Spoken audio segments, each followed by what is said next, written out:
Buen día a todos y todas. Bueno, se siguen sumando, esperamos 2 minutos Ya hay y 16, sí. listo, entonces ya podemos. ¿Vos estás compartiendo, Voy a Ale? compartir, sí. Bueno, muy buenos días. Acá estamos nuevamente en el módulo 8. Gracias por sumarse. Voy a ir compartiendo pantalla.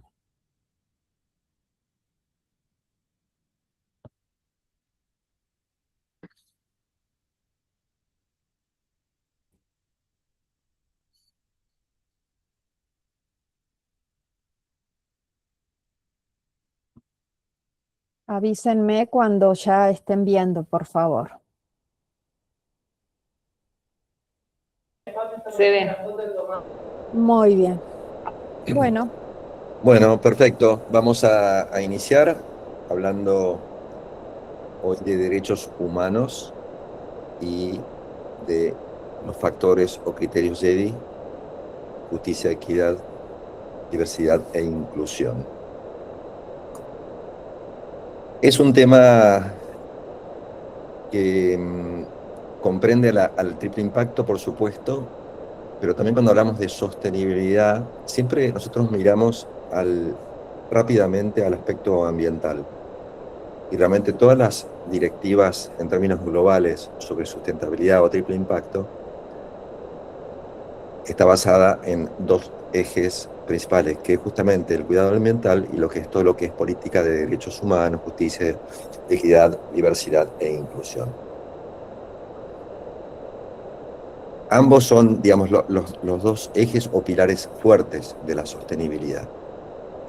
Y en nuestra experiencia también lo que vemos es que cuando hablamos con las empresas que emprenden el camino, por ejemplo, de una certificación B o máxima categoría en estándares y reportabilidad de la sustentabilidad o sostenibilidad, siempre es como que el tema de derechos humanos y principios GEDI se ponen en segundo lugar. Esto es, y no es una crítica, creo que nos pasa a todos cuando hablamos de sostenibilidad, ponemos el foco rápidamente en el tema del ambiente, que si bien es de suma importancia, ya sabemos lo que es el tema de la acción climática, sabemos cuán ligado está el aspecto de los derechos humanos con el cuidado ambiental, ¿no es cierto? O con el aspecto negativo del cuidado ambiental. Acá, en este slide, hablamos de los 4 pilares, digamos, de derechos humanos, que nace con la Declaración Universal de los Derechos Humanos de Naciones Unidas, cuando termina la Segunda Guerra Mundial. Después, los pactos que nacen también de la ONU, el Pacto Internacional de Derechos Civiles y Políticos, que ahí dice 1966, en realidad es creado por Naciones Unidas en 1966 y es aprobado por Naciones Unidas en 1976. Lo mismo ocurre con el Pacto de Derechos Económicos, Sociales y Culturales. Misma creación y misma aprobación, o en el mismo año, en el 76, es aprobado. La diferencia entre unos y otros es que el primero, el Pacto Internacional de Derechos Civiles y Políticos, justamente lo que trata son los derechos civiles y políticos que tienen que ver con la libertad sindical, la libertad política, el voto democrático, etc. Y el otro, que corre en paralelo, económicos, sociales y culturales, avanza más sobre las políticas de los estados en términos de seguridad social, en tema de hospitalización, es decir, derechos que tienen que ver, el derecho a la educación. Todo esto, digamos, conforman un paquete de lo que son los derechos humanos, que van desde la no esclavitud, la no discriminación, la libertad de asociación, tanto civil como política, la libertad política, etcétera, etcétera. Pero acá, que vemos como último la OIT, la Declaración de Organización Internacional del Trabajo, fíjense que nace en 1919, es decir, terminada la Primera Guerra Mundial. Y tiene digamos, ahí puse 1998, porque hay también modificaciones en la OIT que va avanzando paralelamente con los principios de Naciones Unidas, a lo que hicimos rápidamente referencia. Pero la OIT incluso en el 2022, incorpora derechos que tienen que ver hoy con lo que estamos tratando, de diversidad, equidad, justicia, inclusión, diversidad. Bueno, dicho esto, que es un panorama general de la normativa internacional, vamos a entrar concretamente en lo que es la debida diligencia en derechos humanos. Este principio de debida diligencia,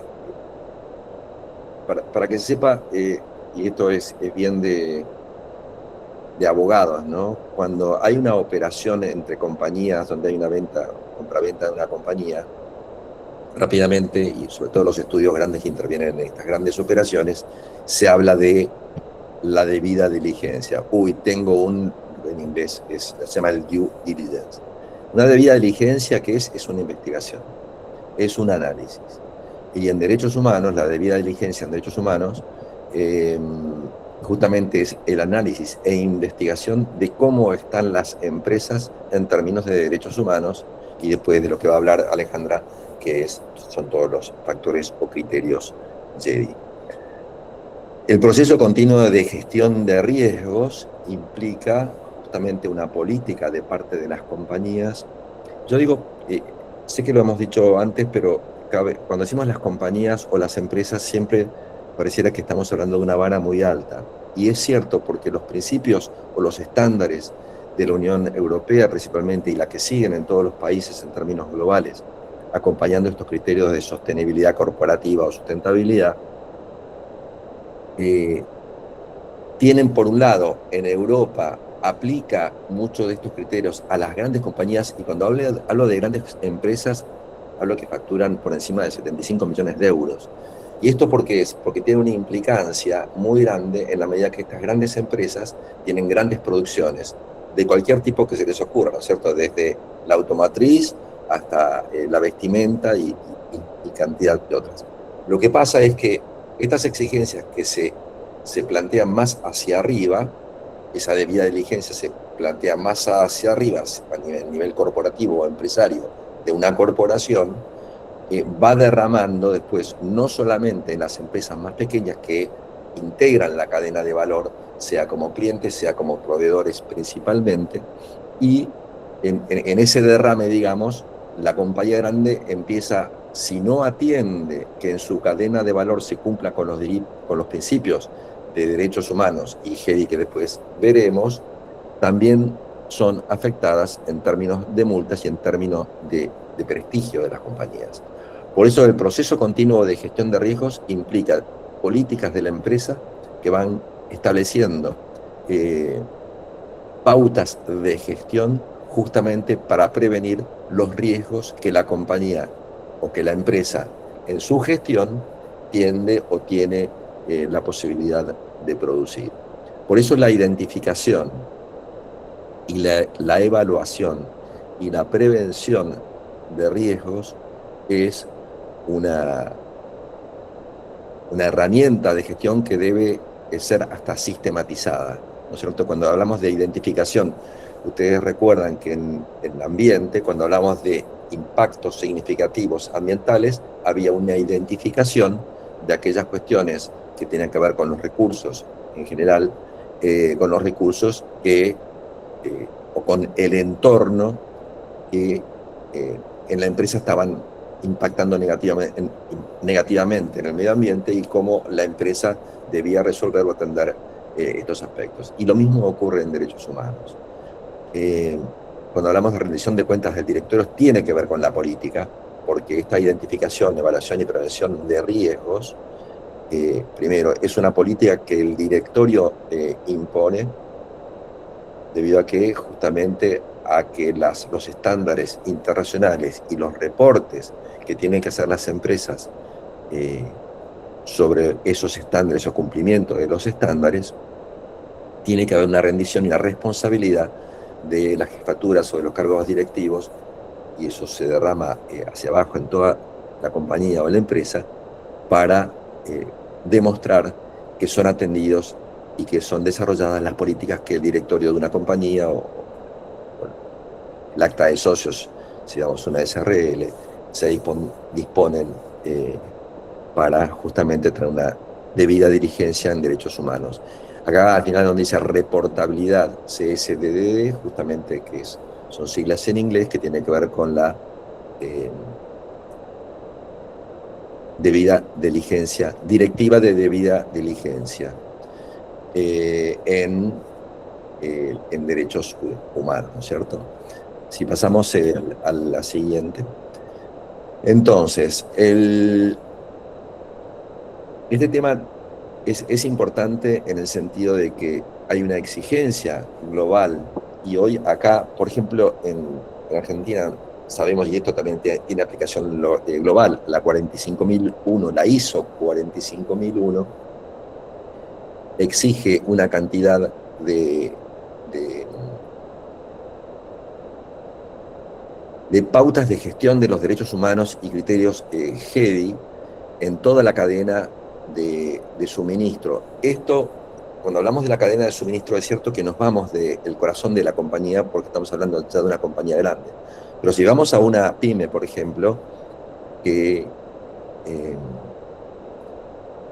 cosmética doméstica de una pequeña familia o dulces, nosotros decimos, bueno, pero en la cadena de suministro esto sería como mucho, ¿no? Poner la vara ahí que debe exigírsele y que en la cadena, ¿cuál es la cadena de suministro? Los proveedores de las plantas que entregan a esta cosmética, a esta pequeña compañía, para la producción de sus cremas, supongamos.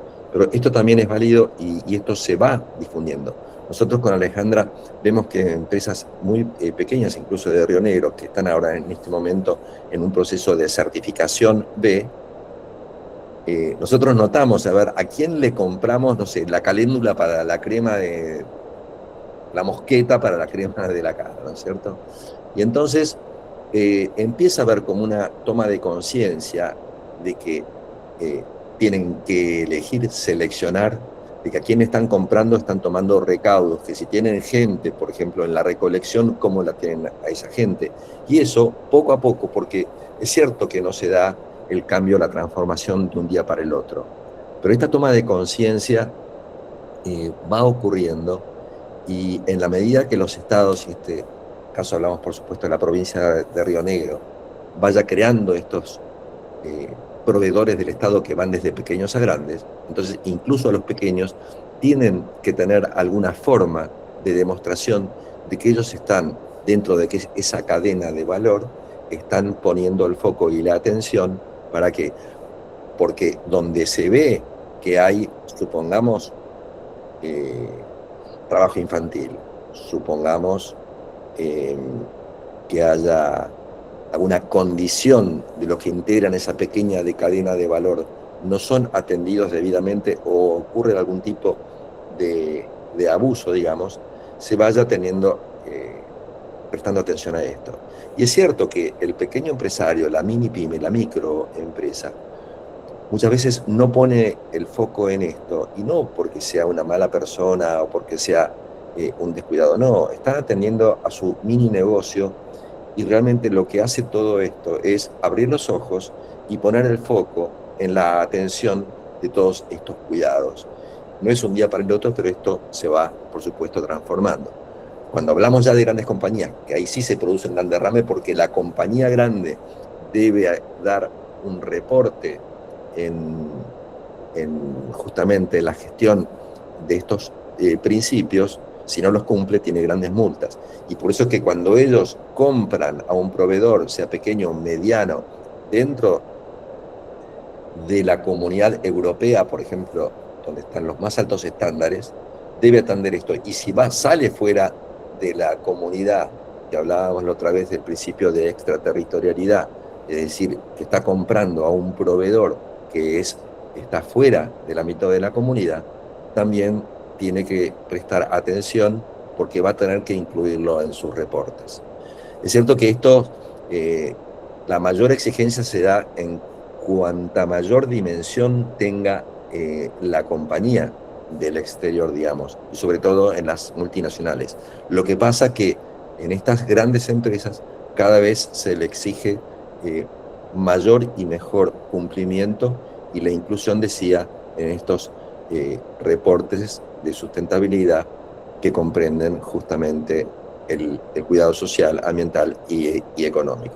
No nos olvidemos que en términos económicos, también el triple impacto lo que habla es la sostenibilidad económica y financiera de las empresas, justamente para que dentro de su negocio puedan abordar y gestionar todos estos cuidados de los que estamos hablando.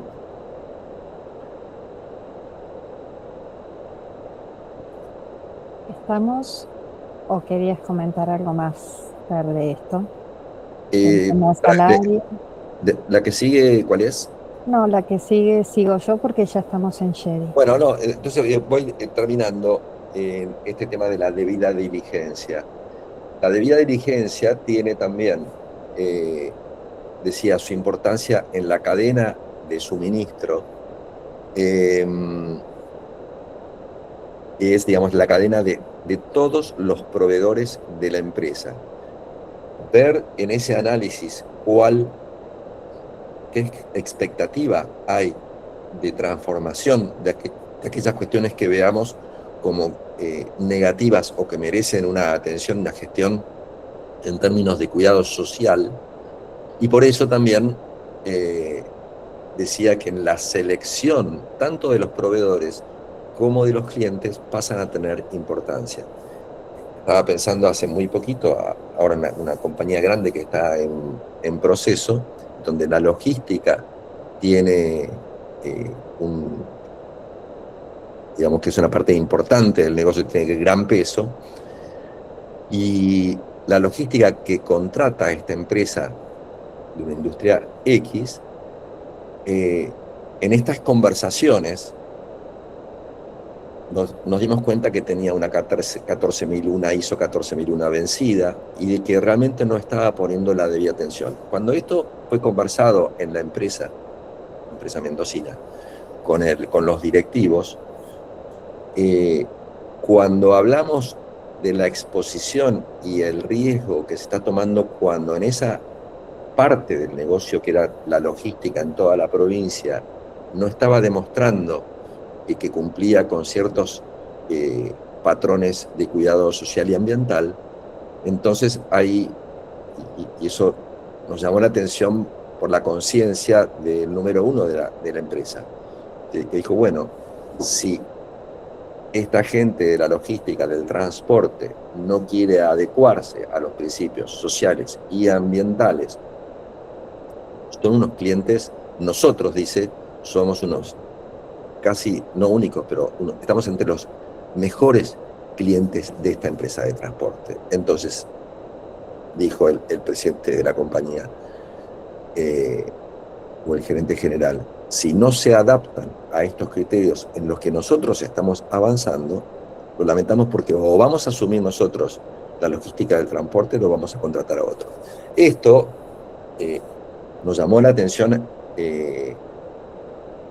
o nos sorprendió por la naturalidad con que la mayor autoridad de la compañía ya está teniendo, viéndose que está en este proceso avanzado de certificación B en este caso, cómo puso la atención rápidamente, porque cuando tuvimos la reunión con la transportadora y dio indicios de que, bueno, sí, lo hacemos, pero si se nos certificó, la ISO 14001 se nos cayó hace 3 años y no estamos en una situación económico-financiera como para emprender el camino de nuevo.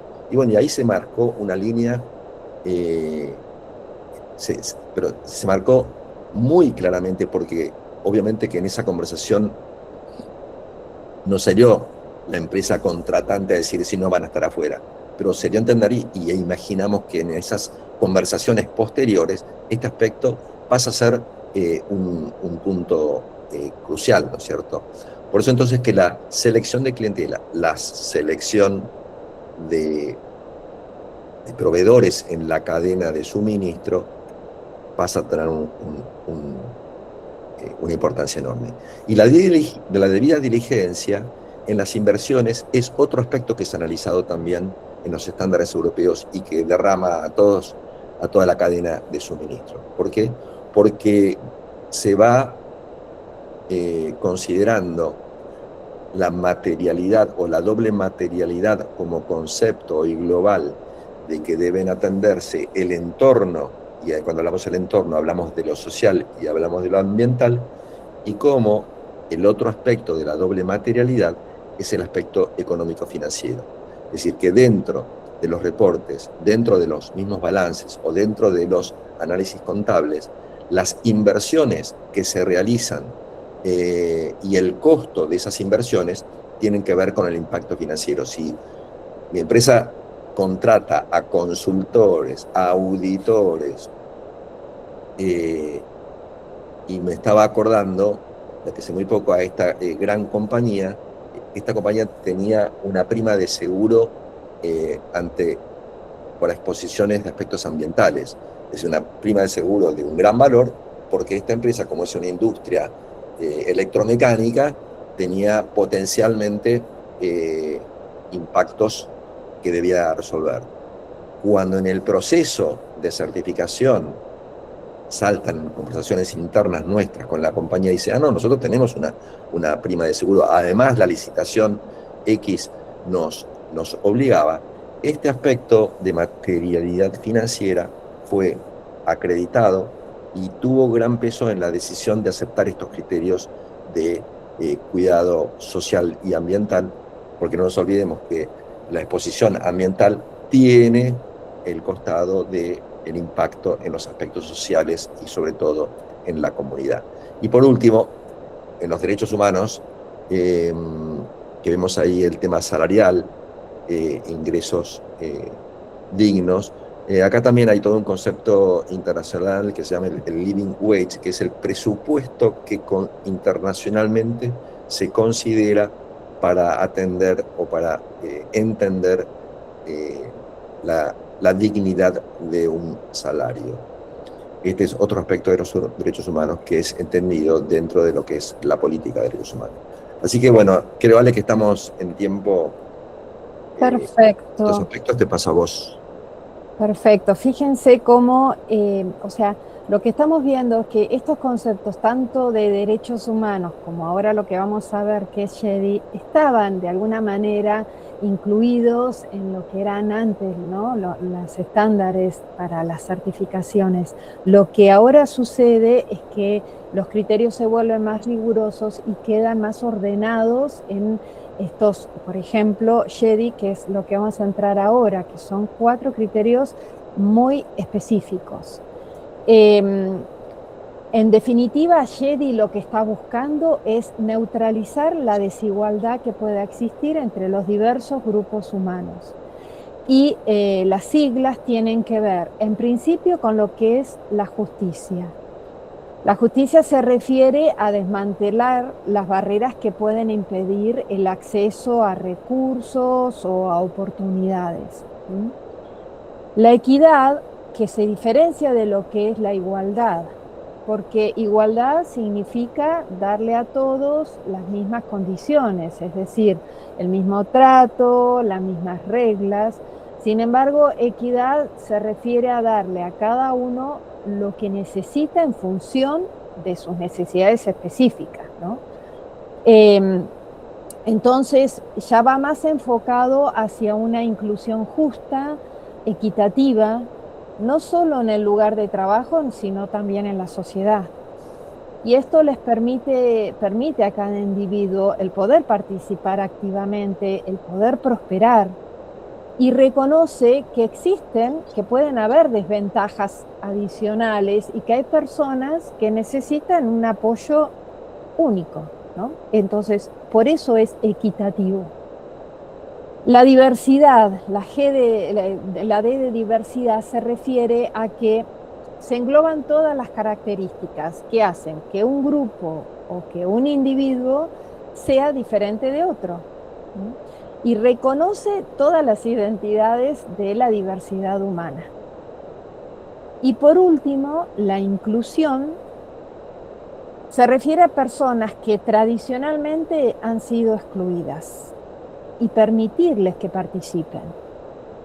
Fíjense que se ve que un grupo, por ejemplo, que sea inclusivo, indefectiblemente tendrá que ser diverso. Ahora, piensen ustedes si la inversa, es decir, un grupo que sea diverso, necesariamente es inclusivo.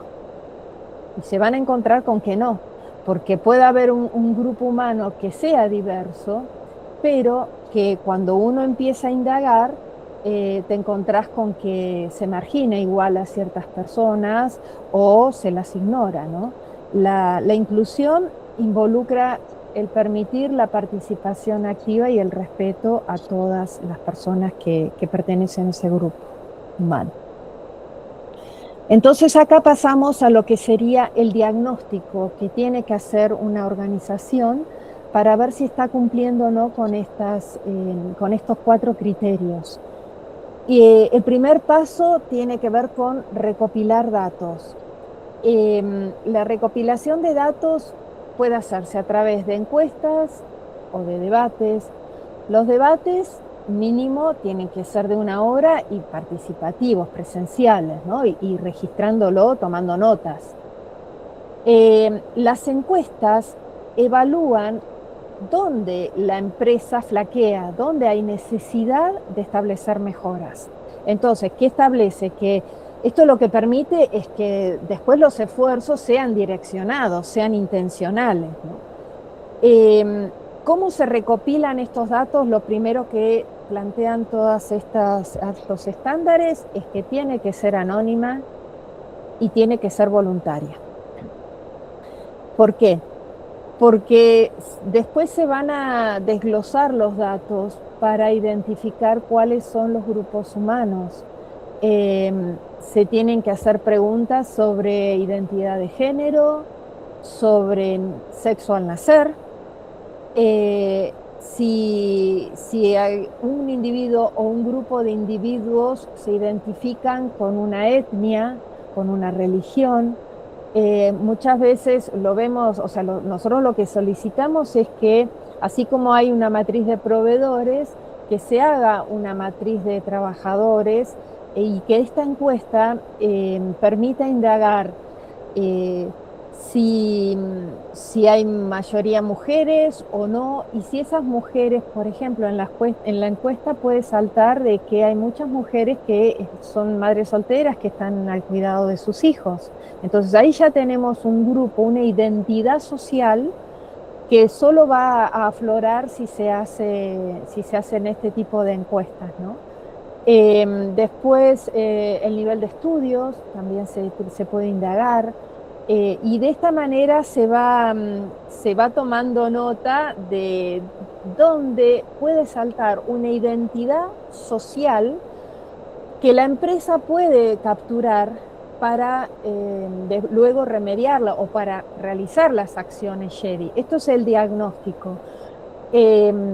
Si aflora, por ejemplo, que hay un subgrupo que no se siente considerado dentro de los salarios, no es equitativo el salario o justamente son mujeres que están a cargo de sus hijos, la empresa puede luego tomar esta identidad para compensarlo, tomando trabajadores que sean más de este grupo subrepresentado, etc.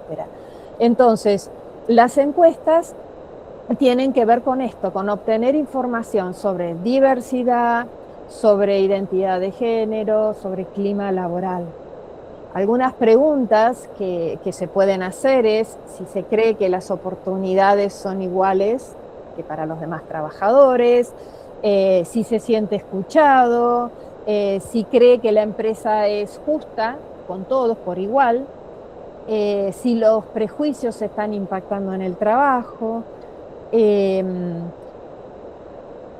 Y también ver qué es lo que sí la empresa ya está haciendo, ¿no? O sea, plantearle en esta encuesta, considera que qué es lo que haría que la empresa sea más justa y a la vez qué es lo que hoy sí está siendo justo, ¿no? Entonces también para valorar las buenas acciones, que la empresa tal vez no lo tiene documentado, pero en el clima laboral interno sí salta. Estas encuestas por lo menos una vez al año tienen que ser realizadas. Estas plantillas después permiten recabar el feedback para poder pasar a lo que son las acciones SHEDI. Eh, entonces, sí, por ejemplo, acá tenemos algunos de los temas que se tienen que evaluar, ¿no? En diversidad e inclusión. Diversidad e inclusión. Recién hablaba, Ale, sobre el tema de encuestas, debates internos anónimos. Esto es una herramienta fundamental.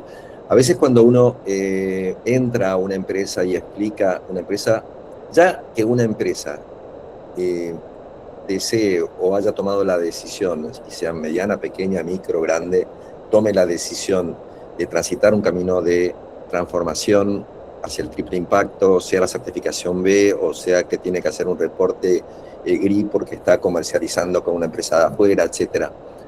Cuando se toma decisión, obviamente que se da un aspecto de conveniencia y un aspecto de conciencia. A veces se da la pura conveniencia, porque si la compañía o la empresa es proveedora de otra empresa más grande a quien se les exige reportes y estándares a cumplir, obviamente que hay un aspecto de conveniencia.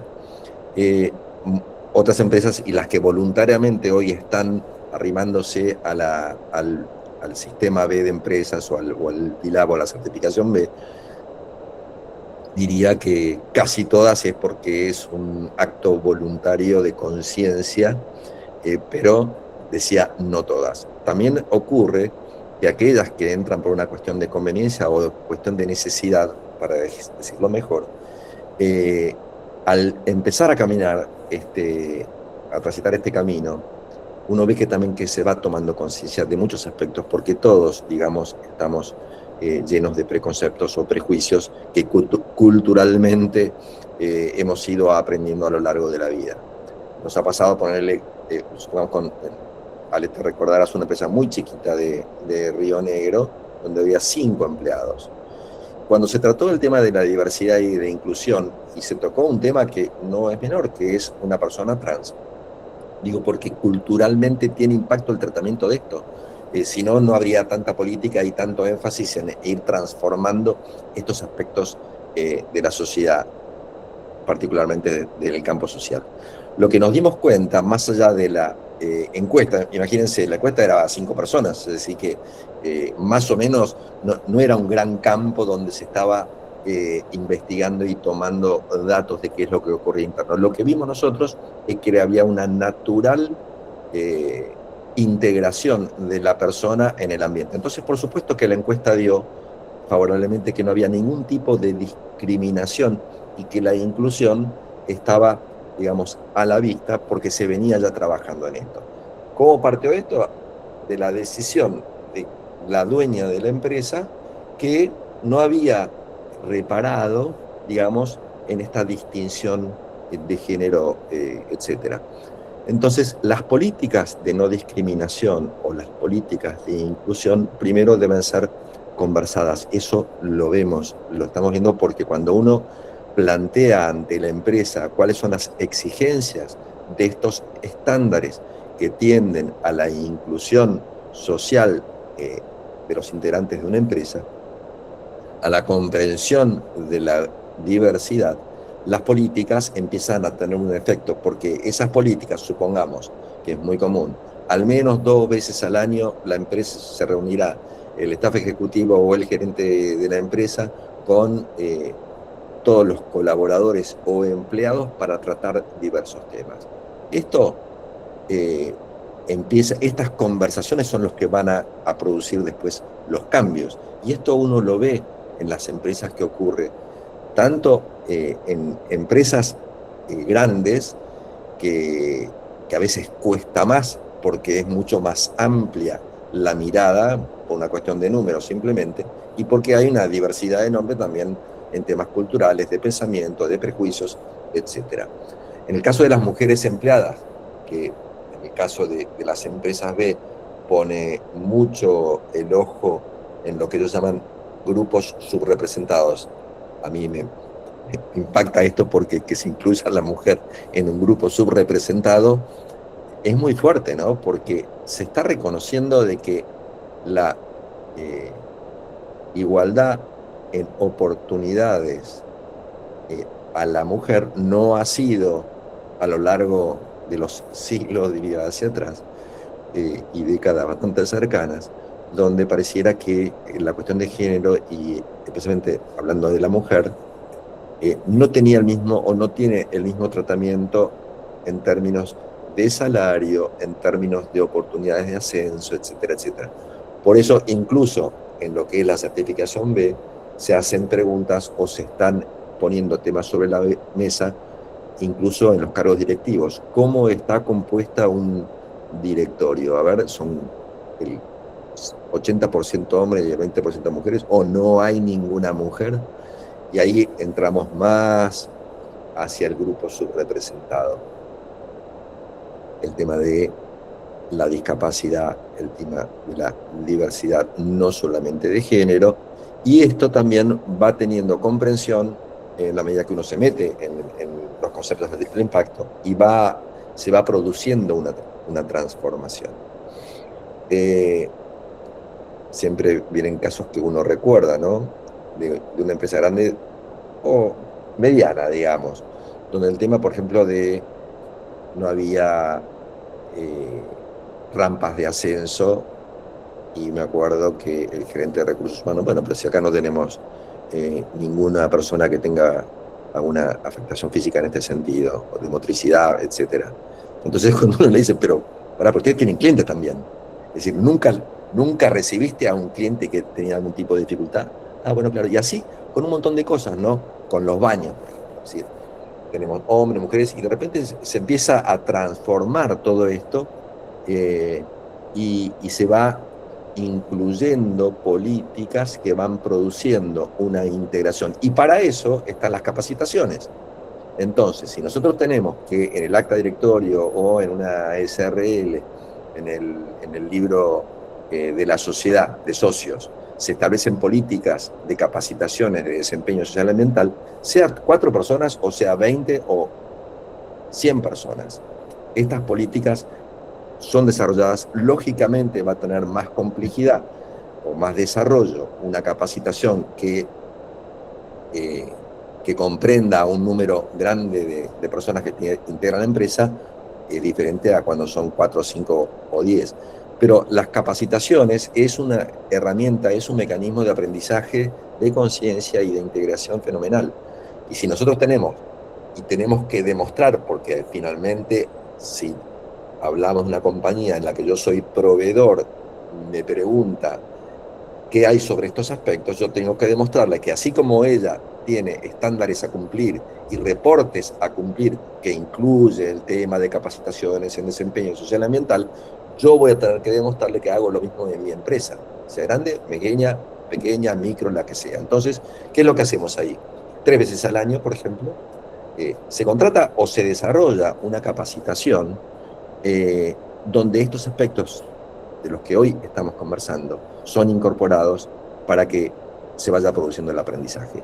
Y la medición de conflictos, que los ponemos ahí como otro ítem, tiene que ver con la designación informal, a veces dentro de una empresa mediana, chica, dice, bueno, fulano, que está en el área de pues, gráfica, supongamos, en la parte mecánica, como tiene una capacidad natural en las relaciones, lo nombramos informalmente como la voz ante la gerencia para la resolución de conflictos. Más allá de que desde el punto de vista sindical haya mecanismos de tratamiento y de resolución de estos aspectos. Si querés pasar al siguiente, si no te robó tanto tiempo, ¿vale? Estamos en... Aplicación de JEDI. Aplicación de JEDI. Bueno, estos temas de los que estamos hablando de justicia, equidad, diversidad e inclusión, debe ser vista o debe ser tratada al momento de la convocatoria en la contratación. Por eso, vuelvo a los estándares B, preguntan si en la convocatoria a empleados, ¿cómo se hace? Es anónima. ¿Qué datos se pregunta? Se preguntan datos sobre géneros, se preguntan datos que pueden ser considerados como negativos desde el punto de vista de la integración futura de las personas a la empresa. Entonces, la revisión de estas políticas y el demarcado, digamos, de estas políticas a través de un manual de empresa, reitero, manual de empresa, ahí con Alejandra hemos acompañado a varias. Un manual de empresa puede ser para una empresa que no tiene empleados, por ejemplo, y sin embargo establecemos la política para cuando la empresa tenga en su futuro empleados, ya estamos estableciendo la política de antemano. ¿Para qué? Para la contratación, para la inducción. La inducción, ¿qué es? Es, vos querés entrar a mi empresa, sabé que la empresa tiene estas políticas, sea de cuidado social, sea de cuidado ambiental, y una cantidad de cosas que tienen que ver con la ética, por ejemplo, y dentro del manual de una empresa chiquitita le estamos implantando un manual de ética. El manual de ética tiene que ver en las relaciones con lo público y con lo privado a la vez. La participación en acciones colectivas, esto es concretamente, y viene de estos tratados que hablábamos, y principalmente de la OIT, de la Organización Internacional de Trabajo, como los aspectos de asociación a sindicatos o asociación a organizaciones también merecen ser protegidas dentro de un concepto de libertad. Y esto, todo esto que estamos hablando, y cuando hablamos de comunicación interna y externa, es que estas políticas de justicia, de revisión, de actualización, de capacitación, etcétera, etcétera, tengan una comunicación interna, y a la vez hoy tenemos la gran herramienta de la página web, que cuanto más informamos, supongamos en la etapa, en la solapa de sostenibilidad de mi empresa chiquita, en la web, se sepa qué estoy haciendo yo en términos de cuidado ambiental y social, que es el punto concreto de que estamos hablando. Y podemos hablar dentro, en la comunicación pública, que es una página web, podemos y debemos hablar de cuáles son nuestras políticas en términos de justicia, equidad, diversidad e inclusión. Te dejo, Ale, no te robo. Bien, fíjense que todo esto tiene que ver cómo la empresa primero mide y después comunica sus acciones, o sea, son dos pasos, ¿no? Todo esto está incluido. Ahora les pasamos a este slide porque queríamos mostrarles cómo el sistema de B-Lab, que es esta certificadora estadounidense que da el sello B a las empresas que miden su impacto, cómo lo plantea, ¿no? Y es un tema de impacto para ellos, y que plantea que las empresas B tienen que tener lugares de trabajo inclusivos, diversos, y que contribuyan a crear comunidades justas y equitativas. Siempre los sellos de triple impacto están buscando en sus distintas áreas cómo generar el impacto positivo a través de las acciones. Y entonces plantean esto riguroso, estandarizado. Primero lo que llaman SHEDI 1 y después SHEDI 2. El SHEDI 1 tiene que ver con la medición y tiene un montón de subítems, 1.1, 1.2, 1.3. Acá simplemente les traemos la generalidad. El SHEDI 1 plantea que la empresa tiene que medir las diferencias entre grupos, recabar la opinión de las partes interesadas. Acuérdense que las partes interesadas son, dentro de la empresa, los trabajadores, los empleados, los colaboradores, como ellos lo llaman. Y hacia afuera de la empresa, en proveedores, en clientes, o sea, todo el feedback que la empresa pueda recibir, ¿no? Entonces, a través de esto, la empresa recopila los datos para después fundamentar sus acciones SHEDI. Nosotros como consultores, cuando entramos en este eje, tenemos que plantear preguntas que puedan ayudarlos a ellos a recabar datos. Entonces, ahí es donde las preguntas tienen que estar dirigidas a ver si se encuentran brechas salariales, ¿no? Entonces, ¿se mide la equidad salarial en la empresa? ¿Hay encuestas de inclusión? También hacemos preguntas en relación a esto, ¿no? A la diversidad, a la inclusión. Se recogen datos sobre si hay una identidad social relevante dentro de los trabajadores de la empresa. Todo esto sirve para después justificar por qué la empresa se identifica con cierto grupo social y por qué está tomando cierto tipo de acciones, ¿no? En cambio, una vez que se recabaron todos estos datos, que son los que veníamos hablando a través de las encuestas, si hay discapacidades, si se están teniendo en cuenta eso, o un origen étnico, puede ser grupos originarios, ¿no? Una etnia de pueblos indígenas, y que haya personas que se identifiquen con esa etnia y que tal vez se sientan discriminados o no incluidos. Si hay migrantes en algunos países, esto es muy común, entonces también hay que indagar con los inmigrantes. Luego de recabar toda esta información se pasa a lo que es SHEDI 2, que ya es la adopción. Es decir, la empresa tiene que adoptar medidas para crear lugares de trabajo que sean más diversos y más integradores. La empresa elige y pone en práctica acciones SHEDI. Acá tenemos que ver tres pasos, ¿no? A ver si está acá, en la siguiente. Esto también lo plantea, es la forma en que lo plantea B-Lab. Cada cosa se profundiza, nada queda superficial. Entonces, fíjense cómo, donde dice requisitos, está el SHEDI 1, recopilando datos, el SHEDI 2, ya planeando acciones concretas. Esto es para invitar a las empresas a promover el lugar de trabajo inclusivo, diverso, con comunidades justas y equitativas en la empresa e impactando en la comunidad. ¿Qué serían algunos puntos a tener que tiene en cuenta esta certificación? No quiere decir que todas lo sean, pero sí esta certificación que se ha alineado con los estándares de la Unión Europea.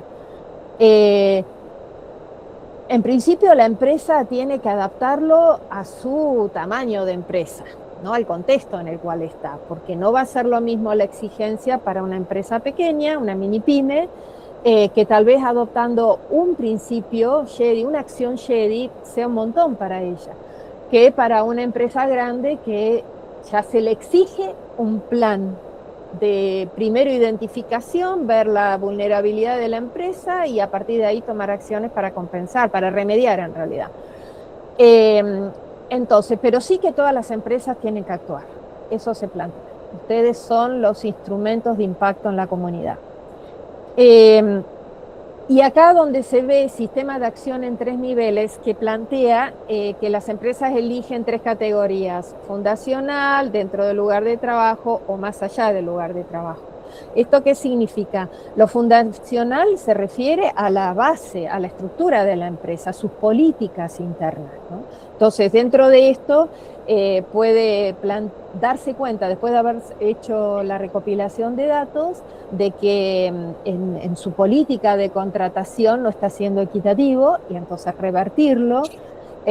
Puede haber saltado de que hay una brecha salarial entre ciertos grupos dentro de la empresa, revertirlo, revisarlo por lo menos. También puede ser que el máximo órgano de gobierno, como el ejemplo que contó Fernando, el máximo de gobierno ya incluye a alguien que sea de un grupo diferente, subrepresentado. Entonces, si el máximo órgano de gobierno ya lo incluye, significa que eso se va a derramar a toda la empresa, ¿no? Pero si no lo es, bueno, ahí es donde empiezan el plan de accionar. Entonces, esto es cuando se refiere a lo que es lo fundacional. Ahora, también la empresa puede elegir alguna acción hacia adentro, con los trabajadores, porque al desglosar los datos recopilados, bueno, salta que hay ciertos grupos que se sienten no incluidos. Entonces comienzan el clima laboral, ¿no? A trabajar sobre lo que es el clima laboral. Si había un grupo que estaba subrepresentado, tal vez la empresa decide contratar más personas de ese grupo. O darles permisos diferentes, como en el caso de las madres, que tengan que estar a cuidado, el tema de las licencias o el trabajo online. Darles mentorías, darles capacitaciones, como se mencionaba. Es re importante las capacitaciones, porque, por ejemplo, este tema JEDI, todos tuvimos que ser capacitados, porque son estándares altos que ahora se están contemplando muchísimo en el mundo, ¿no? Y bueno, el tercero, que es tomar acciones más allá del lugar de trabajo. Eso es comunicar públicamente qué acciones estoy haciendo, comunicarlo en la web, y después en la selección de los proveedores, estar promoviendo la diversidad en mi elección. Después ver si yo hago un servicio o un producto, qué tan bien diseñado está en relación a qué grado de inclusión tiene ese producto, y entonces se puede rediseñar para que lo sea, ¿no?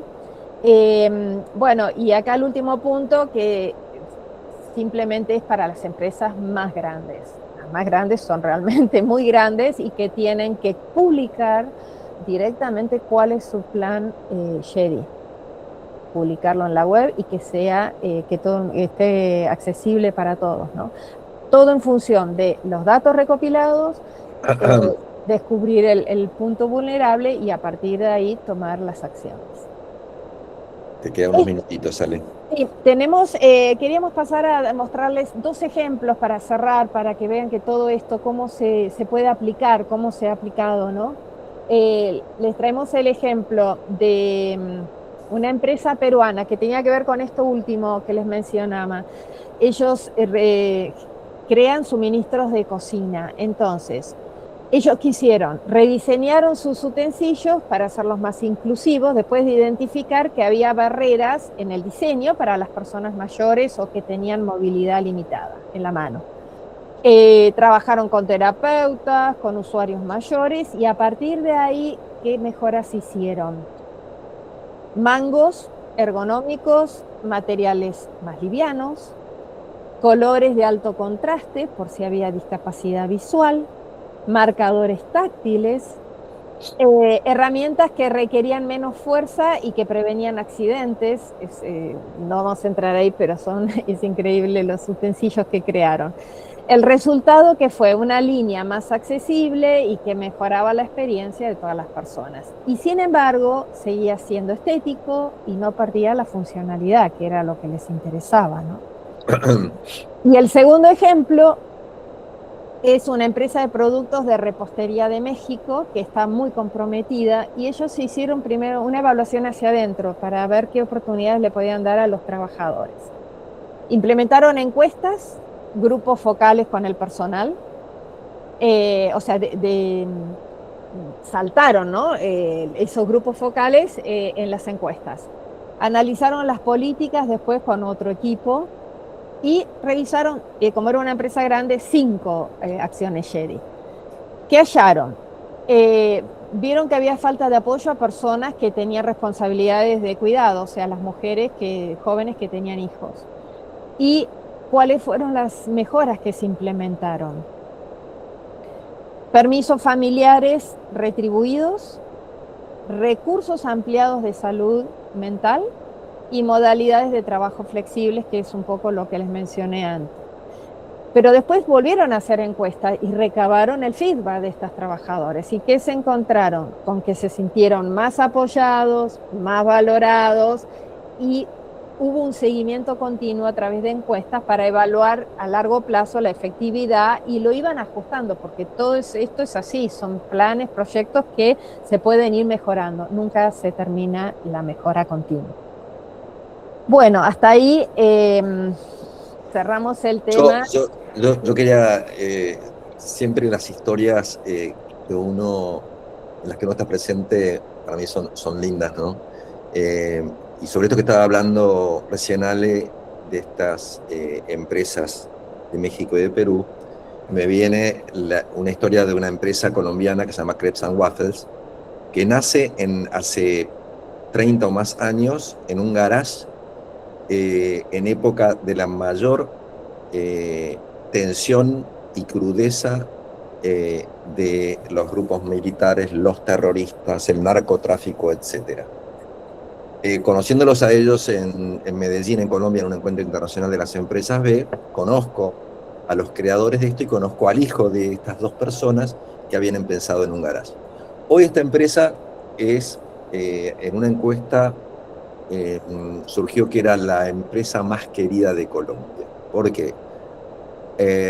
Contrataban a mujeres cabezas de familia, sobre todo proveniente de estas tensiones y esta crudeza que hablaba de la guerra interna que se venía produciendo. Y me acuerdo que en ese momento que conozco al hijo, que hoy es el gerente de la empresa, terminaba la reunión en Medellín y se iba a la selva colombiana, en un lugar extremo del país, extremo oeste, donde todavía todas estas tensiones seguían existiendo. ¿Y para qué iba? Porque se había enterado de que ellos el palmito, recolectaban el palmito y lo vendían de una forma muy precaria. Fíjense lo que es la conciencia de lo ambiental y de lo social. Lo social, porque ¿a dónde se va este gerente joven a comprar el palmito? Y el por qué. Y no era mucho más caro que comprar el palmito en un lugar de cercanía. Pero este aspecto pasa a formar el activo intangible de la empresa. Hoy esta empresa que empezó en un garage está en 18 países. Entonces fíjense, y me lo encontré 2 años después en otro encuentro internacional, y yo me acordé de ese viaje que él había hecho a este lugar extremo del país. Y me contó que hoy estaban comprando los palmitos en este lugar, a estas poblaciones, en un estado en ese momento de precariedad, y donde se produjo toda una innovación en el tema del no uso de agroquímicos, etcétera, etcétera. Pero especialmente desde lo social, como la incorporación de comunidades subrepresentadas, verdaderamente subrepresentadas, como el establecimiento de una política que nace naturalmente por la conciencia de estas personas que comenzaron también en manera tan chiquitita, ¿no? Tan micro, y cómo hoy se ha convertido en una gran empresa. Bueno, me vino el recuerdo de esta historia porque son lindas historias de cómo desde lo pequeño a lo grande se pueden producir grandes transformaciones. Bien, eso no pasa. Muy bien. Bueno, el mensaje de la llamada está acá, que no se olviden del tema de asistencia, de fijarse ahí. Y no sé si alguno quiere hacer algún comentario, abrir el micrófono. Si no, bueno, lo damos por concluido al módulo 8. Como verán, son temas que siempre están en el aire, pero acá lo vemos cómo se estandariza, ¿no? Que es lo que veníamos hablando el martes pasado. ¿Alguna duda? Ale, yo quería hacer una consulta. Sí. El tema de los formularios en las encuestas, ¿nosotros podemos tener un material como para ver, como para saber qué se pregunta, orientarnos un poco sobre eso, como un material así que puedan subir a la plataforma? Sí, sí, perfecto, le vamos a acompañar uno entonces. Muchas gracias. Está bueno, sí, bueno. Lo podemos agregar, o sea, está la ficha que subimos ya está hecha, pero podemos igual pasarles después alguna encuesta.